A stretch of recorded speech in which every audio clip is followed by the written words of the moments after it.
बनारस के बाहरी किनारे पर एक पुराना श्मशान था, जहां सूरज ढलते ही सन्नाटा इस तरह पसरा रहता जैसे हवा भी डर के मारे रुक जाती हो। गांव वालों का मानना था कि वहां एक तांत्रिक साधना करता है तारनाथ, जिसके बारे में कहते थे कि वो किसी इंसान से ज्यादा अब कोई और चीज बन चुका है। अमावस्या की रात थी। गांव में हर घर के दरवाजे बंद थे। लोग पूजा पाठ में लगे थे और बच्चों को खासतौर पर चेताया गया था, खिड़की मत खोलना। लेकिन उस रात श्मशान में कुछ और ही घट रहा था। तारनाथ, एक लंबा झुकी पीठ वाला आदमी, राख में लिपटा, आंखों में सुरमा नहीं बल्कि अंधकार भरे बैठा था। उसकी साधना कोई पूजा नहीं थी। वह किसी देवी से वरदान नहीं, किसी अज्ञात शक्ति को जगाना चाहता था, कुछ ऐसा जो इंसान की कल्पना से भी परे है। उसने श्मशान के बीचों बीच एक मानव खोपड़ी में तेल भरा और चारों ओर 7 सिरों वाली बांस की मशालें जला दी। हर मशाल किसी पुरानी चिता से निकाली गई थी। जैसे ही रात गहराई, श्मशान का तापमान गिरने लगा, हवा में बर्फ खुल गई थी और आसपास के पेड़ों पर बैठे पक्षी अचानक मरे हुए जमीन पर गिरने लगे और फिर आवाजें आने लगी। पहले धीमी, फिर फुसफुसाहट और फिर कुछ ऐसा जिसे तारनाथ भी समझ नहीं पा रहा था। वे आवाजें इंसानी नहीं थी। वो कोई भाषा नहीं बोल रही थी। वो जैसे उसके भीतर घुस रही थी, उसकी हड्डियों से बात कर रही थी। अचानक एक मशाल बुझ गई, फिर दूसरी ओर। जैसे ही तीसरी बुझी, उसकी पीठ के पीछे कुछ चला। वह पलटा। वहां कुछ नहीं था, लेकिन जमीन पर गीले पैरों के निशान उभर आए थे जो उसकी ओर बढ़ते जा रहे थे। कोई दिख नहीं रहा था, लेकिन वो निशान, वो गंध, कुछ सड़ा हुआ, कुछ जिसे शायद मरने के बाद भी शांति नहीं मिली। तारनाथ डरता नहीं था, पर उस रात कुछ अलग था।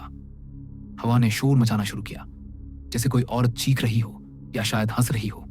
उसने आंखें बंद कर ली, लेकिन भीतर अब कोई और था। वो खुद को अपने शरीर से अलग महसूस कर रहा था, जैसे कोई उसमें घुस आया हो। सांस रुक गई, धड़कन बंद हो गई और वो खड़ा खड़ा जमीन पर गिर पड़ा। सुबह तक श्मशान फिर शांत था, लेकिन जहां वो बैठा था वहां अब एक गहरी गड्ढी थी, जैसे जमीन खुद फट गई हो। उस जगह से अब हर अमावस्या को एक सड़ी गंध आती थी और पास से गुजरने वालों को किसी के फुसफुसाने की आवाज सुनाई देती थी। गांव वालों ने तब से श्मशान को भस्म कुंड कहना शुरू कर दिया, क्योंकि कहते हैं तारनाथ वहां नहीं मरा था। उसने खुद को किसी और चीज में बदल दिया। अमावस्या के 10 दिन बाद एक और अजीब घटना घटी। गांव के सबसे नजदीकी कुएं से पानी खून जैसा लाल हो गया था। पहले तो लोगों ने इसे अफवाह समझा, पर जिसने भी बाल्टी निकाली उसमें से लहू की सड़ी बदबू आती। पुजारी बुलाए गए, पर उनके मुंह से भी शब्द नहीं निकले। उनके माथे पर तिलक लगाते ही वो मूर्छित हो गए। उसी रात गांव का एक नटखट लड़का मदन जिज्ञासावश अकेले भस्म कुंड की तरफ निकल पड़ा। लोगों ने उसे बहुत ढूंढा, पर वह नहीं मिला। तीसरे दिन जब बारिश आई, तब श्मशान से आती नाली में एक अजीब चीज बहती मिली। एक इंसानी चमड़ी का टुकड़ा, जिस पर किसी ने नाखूनों से लिखा था, मैं अभी जिंदा हूं। गांव वालों ने डर कर सब कुछ बंद कर दिया, मंदिर, स्कूल, बाजार। लेकिन भय वही रहता है जो खुला हो, और भस्म कुंड अब किसी को चैन से नहीं सोने देता था। उस रात एक साधु गांव में आया, सिर पर जटा, आंखों में अंगार और हाथ में सिर्फ राख। उसने एक ही बात कही, जिसे तुमने साधक समझा वो अब साधक नहीं रहा। अब वो खुद एक दरवाजा है। लोग कुछ समझ पाते इससे पहले ही वो साधु भस्म कुंड की तरफ चल पड़ा।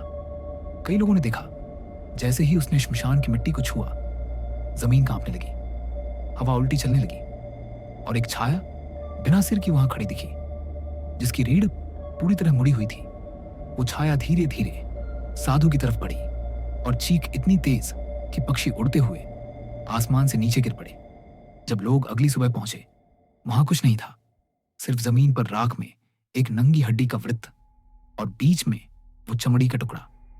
अब उस पर लिखा था, इसी के साथ उस तांत्रिक का आज तक कुछ पता नहीं चला, परंतु फिर भी गांव में डर का माहौल बना हुआ था।